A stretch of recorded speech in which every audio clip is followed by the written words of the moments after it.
بسم اللہ الرحمن الرحیم الحمدللہ رب العالمین والصلاة والسلام علی رسولہ الکریم اما بعد۔ آج بتاریخ 20 جون سن 2022 گروپ سوال شیخ مقصود حفظہ اللہ سے جوابات سیریز SSMS 498 نشر ہونے جا رہی ہے، امید کے بغور سماعت فرمائیں گے۔ گروپ نمبر 10 شروع کرتے ہیں۔ شیخ محترم، ساتھی کا پہلا سوال ہے کہ ساتھی پوچھتے ہیں کہ اگر ایک طلاق کے بعد پھر کنائے والے الفاظ میں اگر کوئی طلاق دیتا ہے یا کنائے والے الفاظ استعمال کرتا ہے کہ تم دفع ہو جاؤ، تم یہ ہو جاؤ، تم دور ہو جاؤ، تو اس طریقے سے ایک تو طلاق واقع ہوگی صاف الفاظ میں، پھر دوسرے کنائے والے الفاظ ہیں، تو اس صورت میں کیا حکم ہوگا؟ کہ کنائے والے الفاظ کی جو طلاق تو نہیں کہتے لیکن ایسے الفاظ اس نے استعمال کیے تو کیا حکم ہوگا اس کا؟ دیکھیے، کنائے والے الفاظ کے لیے نیت کا اعتبار ہوگا، موقع اور محل کا اعتبار ہوگا۔ اگر وہ دفع ہو جاؤ سے یہ کہنا چاہتا ہے چلو میں رجوع نہیں کیا، مانا ہے نا ابھی تم سے رجوع نہیں کرتا، لیکن یہ نہیں کہ میں تجھے طلاق دے رہا ہوں، ہے کہ نہیں ہے، تو اس سے وہ طلاق واقع نہیں ہوگی۔ ایک ہی طلاق واقع ہے، اگر وہ عدت کے دوران رجوع کر لے تو ٹھیک ہے، ورنہ وہ اس کے عقد سے نکل جائے گی۔ پھر اگر چاہے گا دوبارہ تو تجدید نکاح کے ذریعے اپنی زوجیت میں لے سکتا ہے۔ جی کے قریب کا اگلا سوال ہے، آگے آیا ہے سوال، میں اس کو ابھی پہلے کرنے مناسب سمجھتا ہوں کہ یہ طلاق سے متعلق ہی کہ اگر کسی نے یعنی مختلف دو مجلسوں میں الگ الگ 2 مرتبہ اگر طلاق دے دیے ہیں، تیسری مرتبہ بیوی نے خلا لے لیا ہے، تو اب یہاں پر رجوع کی کوئی صورت باقی رہتی ہے یا نہیں؟ بھائی دیکھیے، راجح قول کے مطابق خلع وہ طلاق نہیں ہے، چونکہ 2 طلاق دیا ہے اور 2 طلاق کے بعد رجوع کا یا عدت گزر جانے کے بعد تجدید نکاح کا حق حاصل ہے۔ اب یہاں پر اصل میں سوال یہ ہوگا کہ وہ دوسرے کے بعد جو ہے خلع اس نے جو لیا ہے، کیا خلع عدت گزرنے کے بعد لیا ہے یا گزرنے سے پہلے لیا ہے کہ نہیں ہے؟ علا کل حال خلع جو ہے وہ طلاق نہیں ہے، لہذا اس کی دوسری ہی طلاق مانی جائے گی۔ اب اگر یہ خلع دے دیتا ہے تو اس کا مطلب اب معاملہ عورت کے ہاتھ میں ہے، عورت چاہے تب تو رجوع کر سکتے ہیں ورنہ رجوع نہیں کر سکتے، عورت چاہے تو رجوع کر سکتے ہیں ورنہ رجوع نہیں کر سکتے۔ اور اگر عدت گزر جاتی ہے تو چونکہ تیسری بار جو ہے وہ خلع ہے اور خلع طلاق نہیں ہے، لہذا تجدید نکاح کے ذریعے دوبارہ ان کے عقد میں آ بھی سکتی ہے۔ جی، یعنی یہ بات ہونا جس طریقے سے طلاق میں رجوع کا حق کس کو حاصل ہے؟ رجوع کا حق شوہر کو حاصل ہے، خلا میں رجوع کا حق شوہر کو حاصل نہیں ہے۔ جی اگلا سوال ساتھی پوچھتے ہیں کہ غیر مدخولہ کو اگر یعنی ایک طلاق دینے کے بعد اس سے تجدید نکاح کیا جا سکتا ہے یا نہیں؟ بالکل کیا جا سکتا ہے، وہ اجنبی کے مانند ہے، اگر وہ راضی ہو، اس کے ولی موافق ہوں، تب تو دوبارہ نکاح ہو سکتا ہے، لیکن اسے مجبور نہیں کیا جاتا۔ یہ الگ بات ہے کہ وبعولتہن احق بردہن، ان کے جو شوہر ہیں وہ زیادہ حقدار رہتا ہے دوسروں کے مقابل میں، لیکن یہ ہے کہ وہ عورت کو مجبور نہیں کیا جا سکتا۔ ولی کا ہونا اس صورت میں کیا ہے، وہ ضروری ہے۔ جی، اسی کے قریب کا سوال ساتھی پوچھتے ہیں کہ غیر مدخولہ عورت کو ایک طلاق دی گئی ہو تو کیا وہ عدت گزارے گی یا نہیں؟ نہیں، اس کے لیے کوئی عدت نہیں ہے۔ یا ایھا الذین آمنوا اذا طلقتم النساء من قبل ان تمسوهن فليس علیہن من عدۃ لکم من عدۃ تعتدونها فمتعوهن وسرحوهن سراحا جمیلا۔ جی، اگلا سوال ہے، ساتھی پوچھتے ہیں کہ کیا حجر بن عدی صحابی تھے یا تابعی تھے؟ حجر بن عدی کے صحابیت اور تابعیت کے بارے میں کبار اہل علم کا اختلاف ہے۔ امام ذہبی وغیرہ انہیں صحابی مانتے ہیں، البتہ امام بخاری، ابن ابی حاتم وغیرہ انہیں صحابی نہیں مانتے، انہیں تابعی مانتے ہیں، ہے کہ نہیں؟ اور اگر صحابی ہیں تو عام صحابہ کی طرح اللہ کے رسول صلی اللہ علیہ وسلم کی صحبت ان کو حاصل نہیں ہے، صرف یہ ہے کہ وفادہ آپ کے پاس آئے اور مسلمان ہوئے اور پھر چلے گئے۔ جی، تو علی کل حال ان کا صحابی ہونا یہ مختلف ہی ہے۔ جی، اگلا سوال ہے، ساتھی پوچھتے ہیں کیا یہ بات صحیح ہے کہ امام احمد بن حنبل رحمۃ اللہ علیہ کو جہاں قیاس کی ضرورت پڑتی تو وہاں وہ ضعیف روایت کو لے لیتے اور قیاس کی طرف بہت کم جاتے تھے؟ بھائی دیکھیے، یہ امام حنبل رحمہ اللہ کی طرف قول منسوب ہے، اور اس کی جو ہے ان کے جو حنابلہ ہیں انہوں نے اس کی مختلف توجیحات کی ہے۔ اس سلسلے میں مجھے جو سب سے اچھی توجیح پسند آئی ہے امام ابن القیم ابن تیمیہ رحمہ اللہ وغیرہ کی ہے کہ اصل میں امام ابن حنبل رحمہ اللہ کے زمانے میں اور ان کے عہد میں ابھی جب کہ اصول حدیث ایک مکمل اصول حدیث ایک مکمل فن کی شکل نہیں اختیار کر چکا تھا، تو اس وقت حدیثوں کی دو قسمیں ہوتی تھی، ایک صحیح اور ضعیف۔ اس وقت صحیح، صحیح لغیرہ، حسن، حسن لغیرہ، حسن لذاتہ، ہے کہ نہیں ہے؟ یہ چیزیں نہیں تھی، صحیح تھی اور ضعیف تھی، ہے کہ نہیں ہے؟ تو گویا وہ حدیثیں جسے بعد میں علماء نے حسن لغیرہ خصوصاً کہا ہے، حسن لذاتہ کہا ہے، وہ حدیثیں ضعیف شمار ہوتی تھی۔ اور امام احمد حنبل رحمہ اللہ کا جو مسلک ہے وہ یہی ہے کہ ایسی حدیثوں کے بارے میں، نہ کہ وہ حدیثیں کذاب سے آئی ہوں، ضعیف جداً ہو، متروک الحدیث سے آئی، ان کا کوئی اعتبار نہیں ہے۔ تو جن احادیث کو احمد حنبل رحمہ اللہ قبول کرتے تھے وہ وہی حدیثیں ہیں جن میں کسی قسم کا ضعف ہے، یعنی صحیح کی بنقل عدل تام ضبط متصل السند غیر معلل ولا شاذ، جو حدیث کی شرط ہے وہ کامل طور پر نہیں پائی جاتی تھی۔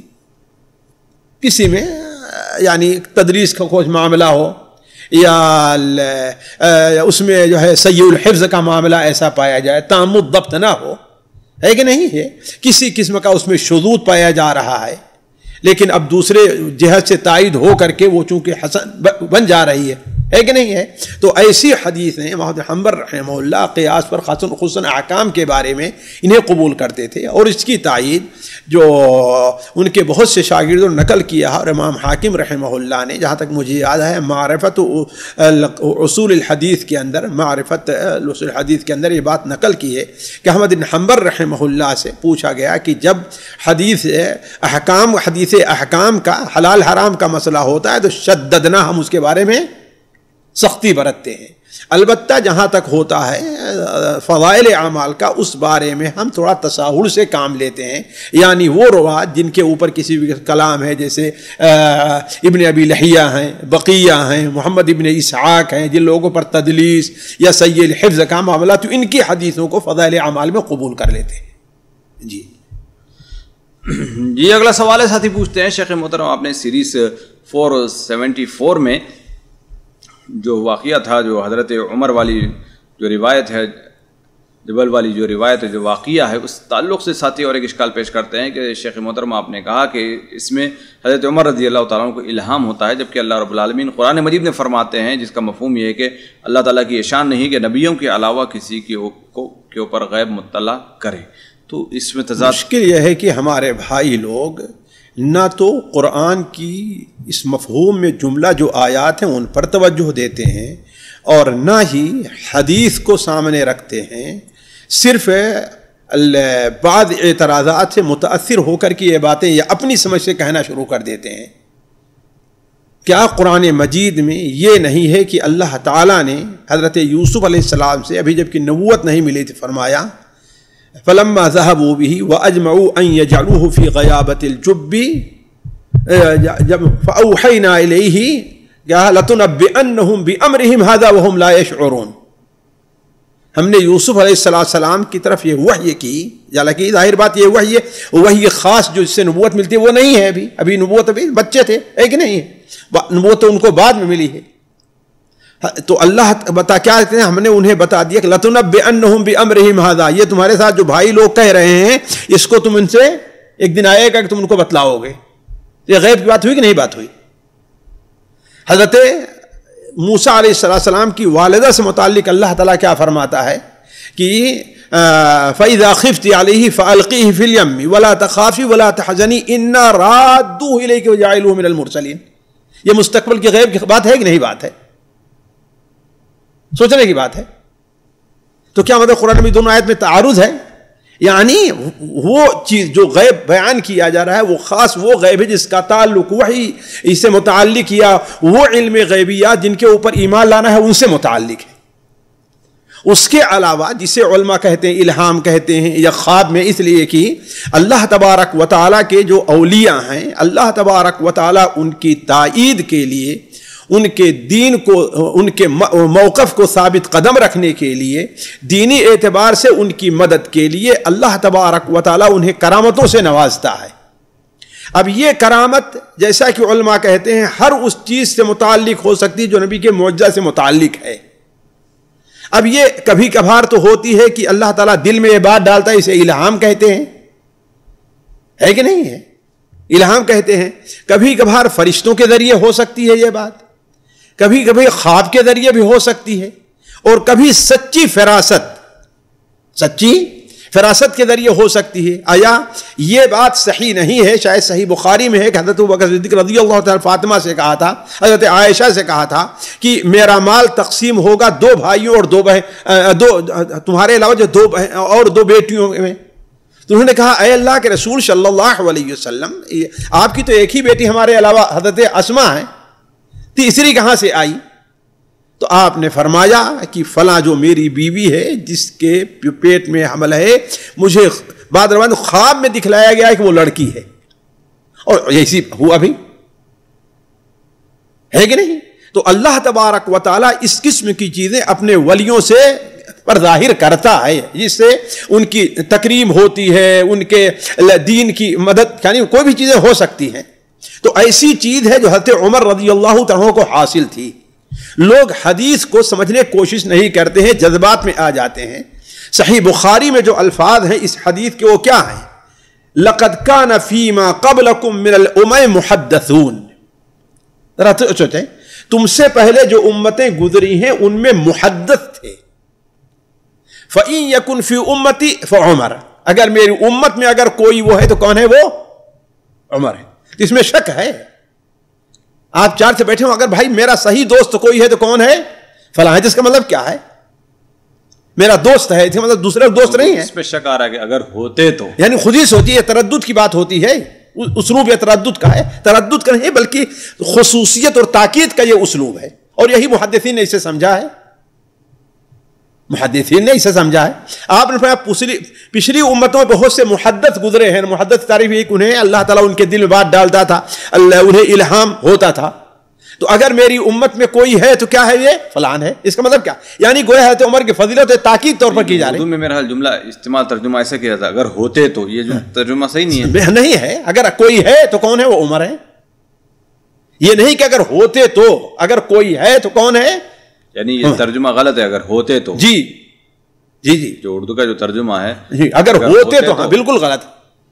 یہ تو لو کانا، اگر کوئی ہے تو، جی وہ ہے. جی جی، اس میں نہیں کہ لو کانا فی امتی، یہ نہیں ہے جیسے کہا لو کانا بعدی نبی لکانا عمر، اگر میرے بعد کوئی نبی ہوتا تو عمر ہوتے. یہاں پہ یہ نہیں ہے. فَإِن يَكُن فِي أُمَّتِي، اگر میری امت میں اگر کوئی یہ ہے تو کون ہے؟ وہ عمر ہے. جی اگلا سوال ہے، ساتھی پوچھتے ہیں شیخ محترم احادیث کے الفاظ میں تضاد کیوں کر ہوتا ہے؟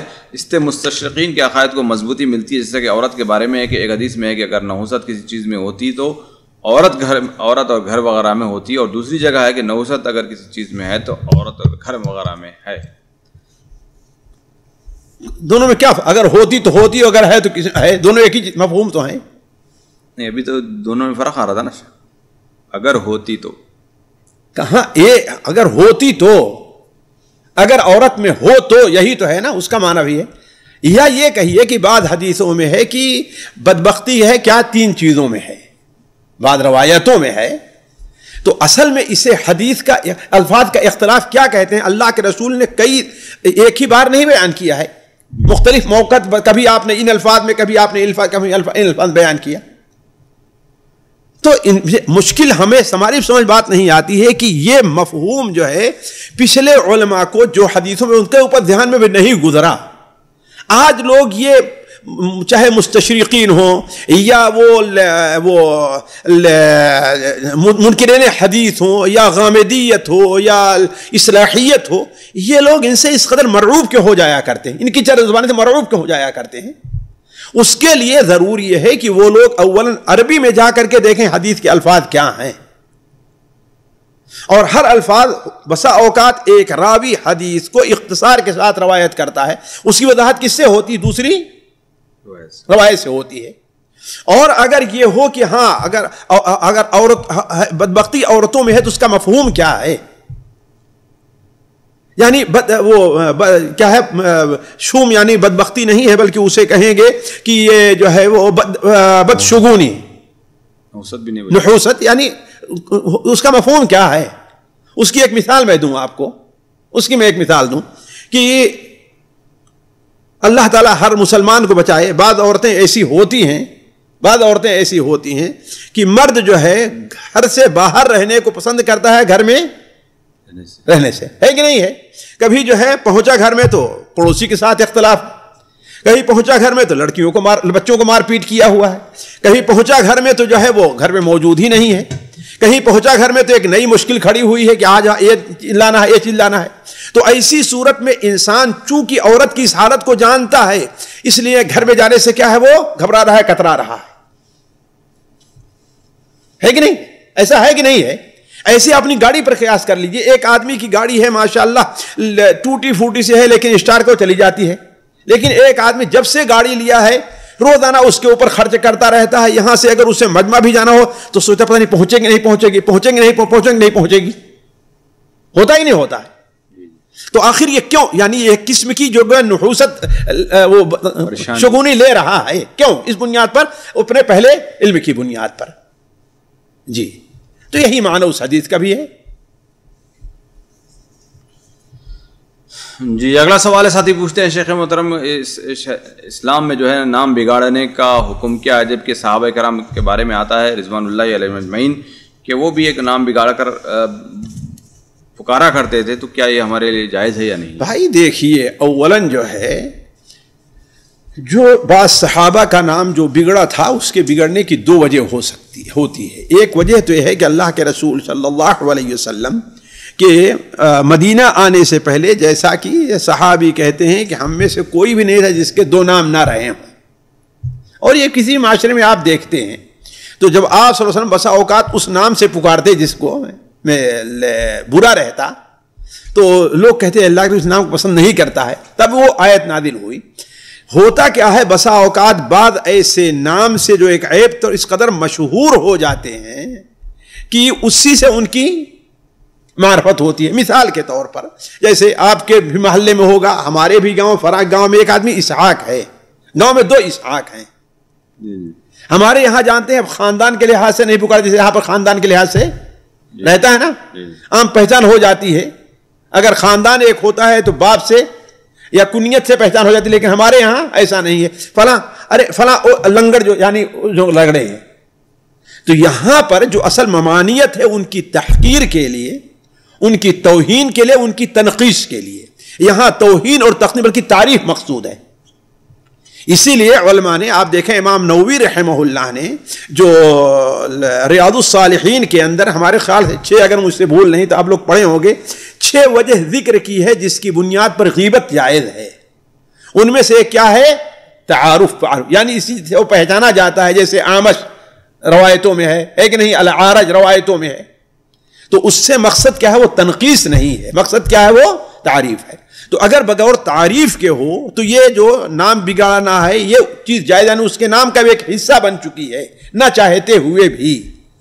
جی اگلا سوال ہے، ساتھی پوچھتے ہیں کہ شیخ اگر میں اپنے نام کے ساتھ سلفی اگر لگانا چاہوں تو کیا لگا سکتا ہوں؟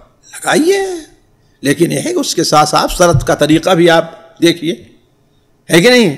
حدیث کی اخذ کرنے میں، مسائل کے سمجھنے میں، علماء کے ساتھ تعامل کرنے میں، ہے کہ نہیں ہے؟ علماء کے ساتھ تعامل کرنے میں۔ لیکن آپ سلف کو وہی مانیے جو ہے سنت والجماعت تھے، جو خارجی جو وغیرہ جو سلفی تھے آپ ان کو نہ مانیے کہ ہاں بھائی آپ نے جو اپنے طور پر ایک آیت مفہوم سمجھ لیا، حدیث کا مفہوم سمجھ لیا، اسی کو لے کر کے اڑ کھڑے ہوئے۔ نہیں، سلفی اسی وقت سلفی ہوگا جبکہ علماء کے کو اپنا قدوہ مانے اور ان کے منہج کو اپنائے۔ جی اگلا سوال ہے، ساتھی پوچھتے ہیں شیخ محترم اگر کوئی غیر مسلم ہمارے پاس کام کرتا ہے اور اپنی عید اور جو شرکیہ کام کرنے کے لیے اپنے بت خانے میں وغیرہ جاتا ہے تو اس کو اجازت دی جا سکتی ہے؟ بھائی دیکھیے، اگر وہ قانونی طور پر آپ سے اس اجازت کا حقدار ہے تو آپ دینا ہوگا، اس کی مرضی ہے. لیکن یہ ہے قانون، بلکہ یہ کیا ہے، صرف تعاون کے طور پر، تو آپ اس کی اجازت نہ دیں اس کو. آپ اور اس سے کہیں اگر تمہیں جو ہے وہ اگر تمہیں جو ہے وہ اجازت لینا ہے تو اپنی جو ہے وہ جو اجازت عام چھٹی ہے اس میں لو. جی اسی کے غریب کا سوال ساتھی پوچھتے ہیں کہ اگر کوئی غیر مسلم سینئر ہے اور وہ وہاں پر یعنی شریعت کے ساتھ اگر مذاق کرتا ہو لیکن سمجھانے پر خاموش ہو جاتا ہو، تو ایسے شخص کے ماتحت کام کرنا یا اس کو باس وغیرہ کہنا کیا حکم رہتا ہے؟ دیکھیے ظاہر بات ہے، ایسی کو اس کا اگر آپ سمجھتے ہیں کہ ہاں سمجھانے پر خاموش ہو جا رہا ہے تو اس کا مطلب ہے کہ وہ سمجھنا چاہتا ہے نا، کوئی حرج نہیں. لیکن وہاں مسئلہ آئے گا جہاں پر اختلاف اور لڑائی ہو جائے. جی نہیں، یہاں پر اس کے سوال تھا کہ جاب یہاں پر کنٹینیو کر سکتا ہے بندہ یا چھوڑنا ہے؟ کوئی حرجہ نہیں، اگر وہ جائز کام ہے اور یہ ہے کہ آپ کے سمجھانے سے وہ اپنی بات سے رک جا رہا ہے تو کوئی حرجہ نہیں ہے. جی اگلا سوال ہے، ساتھی نے ایک پتہ نہیں کوئی چیز سمجھانے کی کوشش کی ہے انہوں نے کہ کوئی پیپر ہوتا ہے ڈاکٹر وغیرہ RX کا ایسا نام لکھا جاتا ہے، لوگ کہتے ہیں کہ اس کے نیچے دوائی کا نام لکھا جاتا ہے، بعض لوگ کہتے ہیں کہ اس میں یعنی کسی بت وغیرہ کی نشانی ہے یا کوئی چیز ہے. تو دیکھیے میں آج تقریباً 20 25 30 40 سال سے سن رہا ہوں اس قسم کی بہت سی جو ہے وہ افواہیں آتی ہیں. بےبسی ہے، اس کا مفہوم کیا ہے اور اس کا ہے، اس سلسلے میں نہیں جانا چاہیے جب تک کہ اس سلسلے میں کوئی حقیقی بات نہ ہو جائے. اور آج کل تو میں سمجھتا ہوں کہ آدمی اگر نیٹ کے اوپر ڈالے کہ ہاں کہ اس کا کیا معنی ہے تو آسانی سے چیز، یا جو فعلاً ڈاکٹر ہیں اور پروفیسر ہیں ان سے اس سلسلے میں پوچھ لے. جی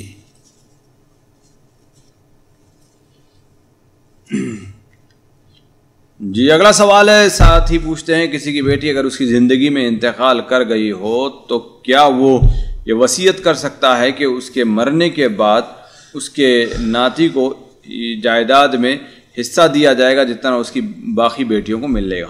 نہیں، یہ وصیت نہیں کر سکتا ہے. وصیت وہ اپنے مال سے ثلث حصے کے اندر وصیت کر سکتا ہے. اس کے بیٹی جو اگر زندہ ہوتی تو اس کے چاہے حق وراثت سے کم ہو یا زیادہ اس لیے کہ یہ کہنا اس کا حصہ دینا ہوتا ہے ثلث سے زیادہ ہو سکتا ہے نا. جی یعنی ثلث کے اندر یعنی پورا ثلث بھی اس کو دے سکتا ہے. جی دے سکتا ہے. یعنی کسی ایک کو یا مکمل اور دوسری وصیت اس میں نہ بھی ہو تو کوئی ضروری نہیں ہے وہاں پہ؟ کوئی ضروری نہیں. جی اکیلے ہی کو کر سکتا ہے وصیت.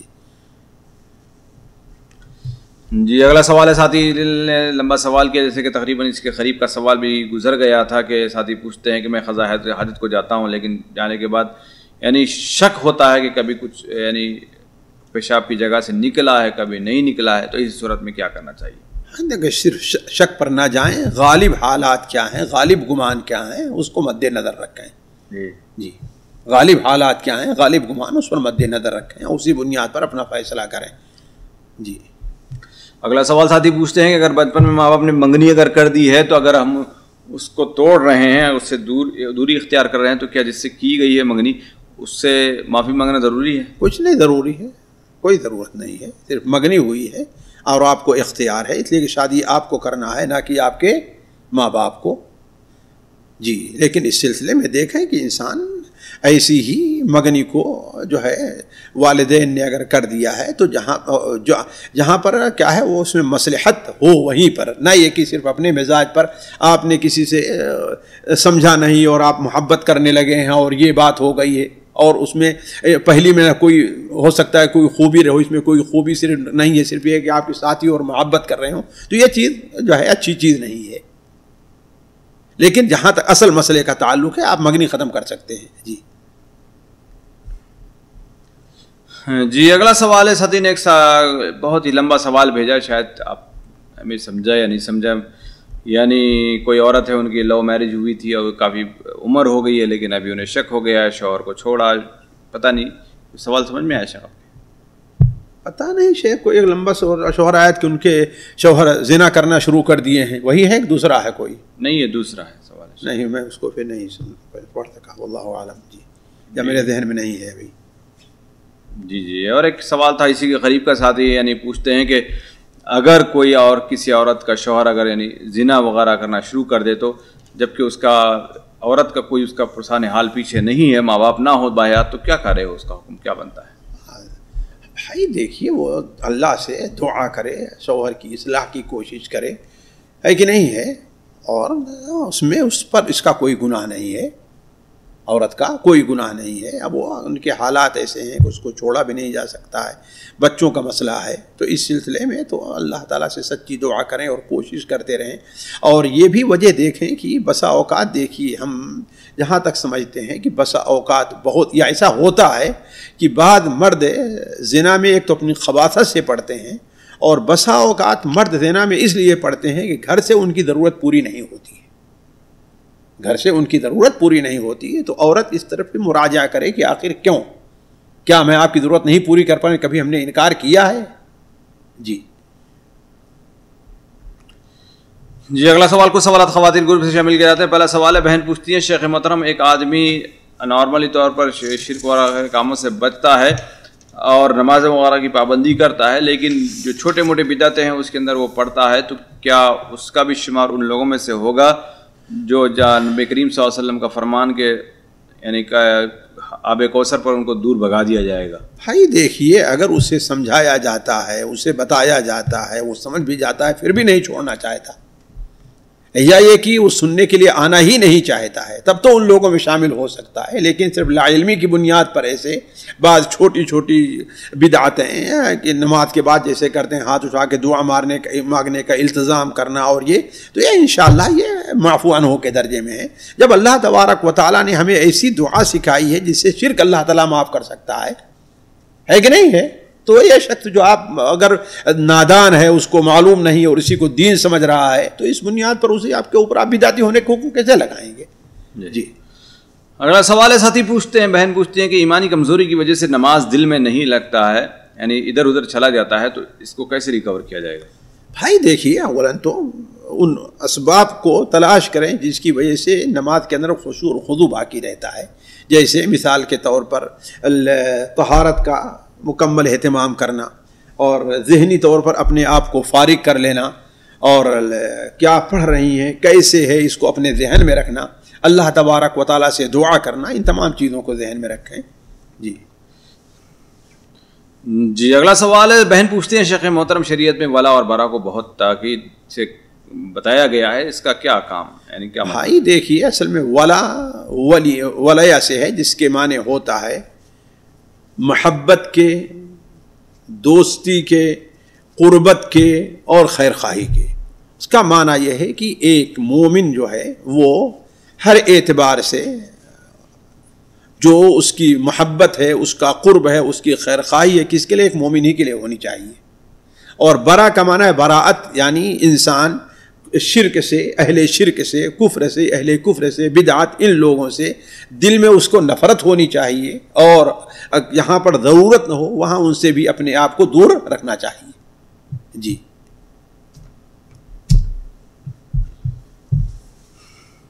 جی اگلا سوال ہے، بہن پوچھتی ہے شیخ محترم، کیا ایسا ممکن ہے کہ اگر کوئی یعنی کوئی جن کسی عورت سے شادی کر لے اور اگر کوئی پھر اس کے بعد اس کی شادی ہو جائے کسی مرد کے ساتھ تو وہ اس کو برباد کرنے پر تل جائے؟ بھائی دیکھیے یہ جو جنوں کا معاملہ ایسے ہی ہے جیسے انسانوں میں ہے، بعض شریر ہوتے ہیں، بعض لوگ ہوتے ہیں آپ کسی لڑکی شادی کیے تو آپ کو قتل کر دیں گے، لڑکی کو قتل کر دیں گے، ہے نا؟ یہ کب ہوتا ہے؟ جب کہ سامنے والا کمزور پڑتا ہے۔ تو ایسے اگر کوئی جن کسی لڑکی سے غلط تعلقات قائم کیے ہوئے ہے، وہ اس کے اوپر عاشق ہے، تو اگر اس کا حقیقت میں شادی ہو رہی تو شوہر اگر کمزور ہے تو وہ غالب آئے گا، ورنہ وہ مغلوب ہو کر کے بھاگ جاتا ہے۔ جی اگلا سوال ہے، بہن پوچھتی ہے شیخ محترم، اذان کے بعد درود شریف بھی ہے اور شفا کی دعا ہے، اور پھر یہ حدیث بھی آتی ہے، شفاعت کی دعا، یعنی جو اس میں فضیلت ہے کہ اگر کوئی درود پڑھے تو شفاعت ہو جاتی ہے اس کی، اور اس کے ساتھ یہ حدیث بھی ہے کہ جو شخص اذان کے بعد شہادہ پڑھے اور پھر اللہ تعالیٰ اس سے راضی رضیت باللہ ربا وغیرہ یہ دعا پڑھے، تو اس کی ترتیب کیا ہوگی شیخ؟ اس کے بھائی دیکھیے اس میں یہ ہے کہ کبھی یہ کرے اور کبھی یہ کرے تاکہ دونوں فضیلتیں اس کو حاصل ہو۔ اور یا یہ ہے کہ جہاں پر شہادتین اشہد لا الہ الا اللہ وہاں پر یہ پڑھ لیا کرے، اور جہاں پر جب نماز ختم ہو تو وہ درود اور وہ وسیلہ والی دعا پڑھا کرے۔ جی اگلا سوال ہے، بہن پوچھتی ہیں کہ اگر حادثے کی وجہ سے اگر دانت ٹیڑھے ہو گئے تو سیدھا کرنے کا حکم کیا ہے؟ بالکل سیدھا کر سکتے ہیں، اس کے لیے علاج ہو سکتا ہے، کاٹا جا سکتا ہے، سیدھا اکھاڑا جا سکتا ہے، اس کو دوسرا دانت لگایا جا سکتا ہے، جو بھی کوئی صورت ممکن ہو کی جا سکتی ہے۔ اگلا سوال بہن پوچھتی ہیں کہ شیخ محترم اگر کوئی کلر کوٹ کیا جائے، مثال کے طور پر یہ کوئی اور چیز ہو سکتی ہے کہ اس کے اوپر کچھ یعنی مادہ بیٹھ جائے بالوں کے اوپر، تو وہاں پر وضو کا کیا، غسل کا کیا حکم ہوگا؟ غسل کرنا واجب ہے؟ بال نہیں بھیگتے ہیں؟ ایسے ہو سکتا ہے؟ واللہ عالم بھائی، پہلی بار یہ سوال آ رہا ہے، لیکن ضروری بات ہے بال کا بھیگنا ضروری ہے۔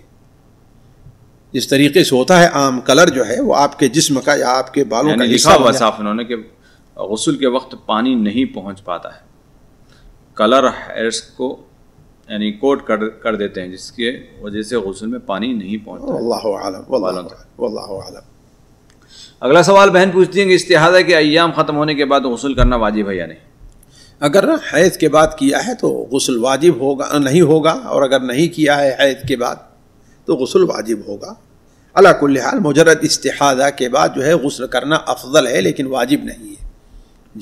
جی اگلا سوال بہن پوچھتی ہیں کہ میت کے بعد یعنی کسی کی وفات ہونے کے بعد جس دن وفات ہوئی اس دن سے ہی عدت شمار کی جائے گی یا تدفین کے بعد؟ نہیں، جس وقت وفات، بسا اوقات تدفین میں دیری ہو جاتی ہے، جی ہفتے لگ جایا کرتے ہیں، تو اصل جو ہے عدت کا شمار اسی دن سے ہے جس دن سے شوہر کی وفات ہوئی ہے، خواہ عورت کو اس کی خبر ہوئی ہو یا نہ ہوئی ہو۔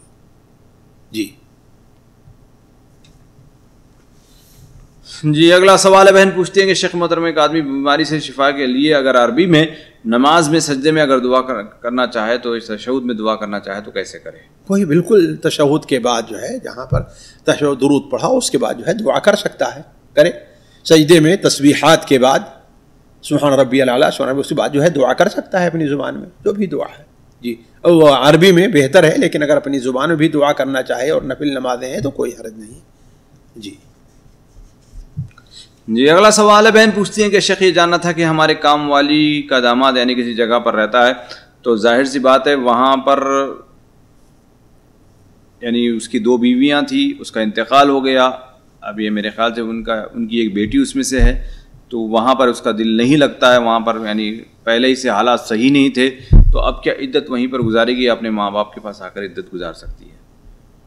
نہیں، عدت وہیں گزارے گی، الا یہ کہ وہاں پر اس کو جان کا خطرہ ہو، اس کی عزت کا خطرہ ہو، اسے نکالا جا رہا ہوگا، جیسے سعودیہ میں ہے اقامہ ختم نہیں رہے، تجدید ہو رہا ہے کہ نہیں ہے؟ جی ورنہ اگر جو ہے نارمل حالات ہیں، عزت اور جان سے نیچے اور کتنا آ سکتا ہے آدمی؟ جسے مجبوری کہیے آپ، اب مجبوری کا تو لیول ہر ایک کا الگ الگ ہو سکتا ہے نا۔ ہاں تو ہر ایک کا حکم بھی الگ الگ ہوگا، لیول جہاں الگ الگ ہوگا۔ اب کسی کو تھوڑی سی چیز بھی مجبوری لگتی ہے تو وہ غلط ہے، لوگوں کا نہیں ہوگا۔ اصل جو ہے عرف میں جسے مجبوری، شرع میں مجبوری کہتے ہیں کہ بغیر اس کے کام نہیں چل رہا ہے۔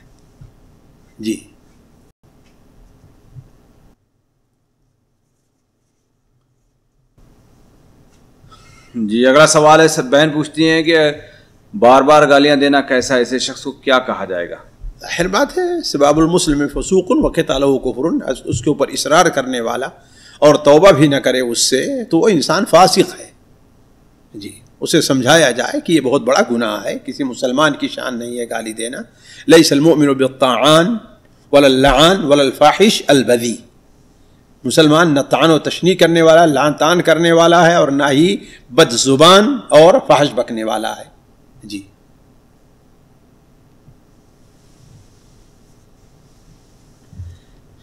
جی اگلا سوال ہے، بہن پوچھتی ہے کہ شیخ محترم اگر کوئی شخص جاب کرتا ہے، الحمدللہ سیلری اٹھاتا ہے، اس کے باوجود بھی اپنی بیوی کے ڈیلیوری کے لیے اپنی ذاتی خرچے کے لیے جیسے موبائل خراب ہو جائے فلاں کے، تو دوست سے جو سعودیہ میں رہتا ہے، حالانکہ الحمدللہ وہ بھی میرڈ ہے، ان کو 2 بچے ہیں اور وہ انہی کے ساتھ سعودی میں رہتا ہے، تو اس کے بعد کے علم ہونے کے باوجود کہ وہ شخص ان سے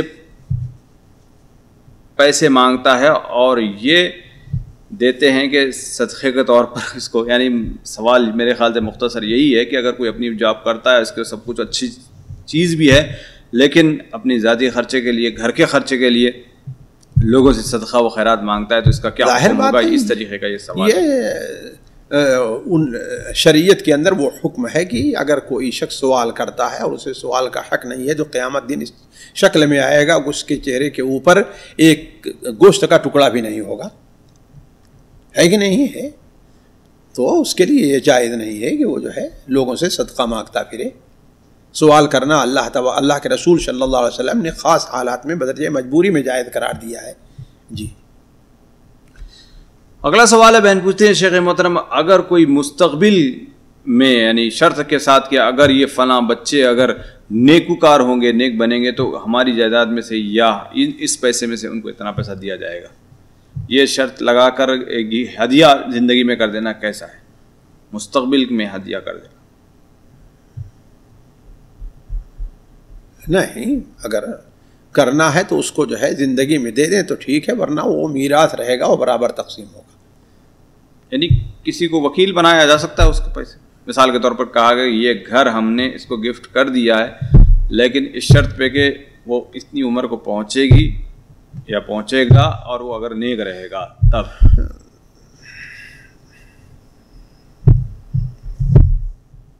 میں نہیں سمجھتا کہ یہ چیز جائز ہوگی۔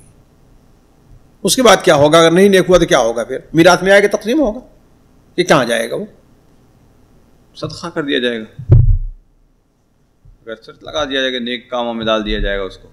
ہاں تو ٹھیک ہے، وہ اپنی اس سے پوری طریقے سے ترتیب بنا دے، اپنے خلاص اس کو نکال دے اپنے سے، اپنی ملکیت سے، اپنی زندگی ہی میں، جی اپنی زندگی ہی میں نکال دے، اور وقف کے طور پر اس کو کر دے، وقف ہے وہ چیز وقف ہو جائے گی۔ جی وہ وقف ہو جائے گی، لیکن اس شرط کے ساتھ کہ اگر وہ کوئی بات نہیں، یہ اگر نہیں کرے تو ہو جائے گا، اگر یہ نہیں ہے تو اس مسجد کو چلا جائے گا۔ ہو سکتا ہے انشاءاللہ، کوئی حرج نہیں۔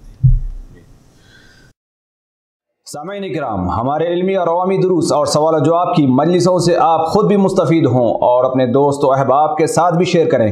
عین ممکن ہے کہ آپ کے شیئر سے کسی کی اصلاح اور آپ کے لیے صدقہ جاریہ بن جائے۔ واٹس ایپ پر اسلامک میسج حاصل کرنے کے لیے نمبر نوٹ فرمائیں: یعقوب عزیز 00966 5089 59707۔ واٹس ایپ سوال جو آپ گروپ میں ایڈ ہونے کے لیے نمبر نوٹ فرمائیں: عبدالسلام عمری 00966 502627 622۔ نمبر بھیجتے ہوئے نام اور پتہ ضرور لکھیں۔ اسی طرح ہمارے یوٹیوب چینل اسلامی دعویٰ کو ضرور سبسکرائب کریں تاکہ ہماری ہر نئی اور اہم ویڈیو کی اطلاع آپ کو فوری حاصل ہو جائے۔ تمام دروس، مقالات اور سوال و جواب سیریز کے لیے ہماری مشہور ویب سائٹ www.islamidawah.com کا مشاہدہ کرتے رہیں۔ السلام علیکم ورحمۃ اللہ وبرکاتہ۔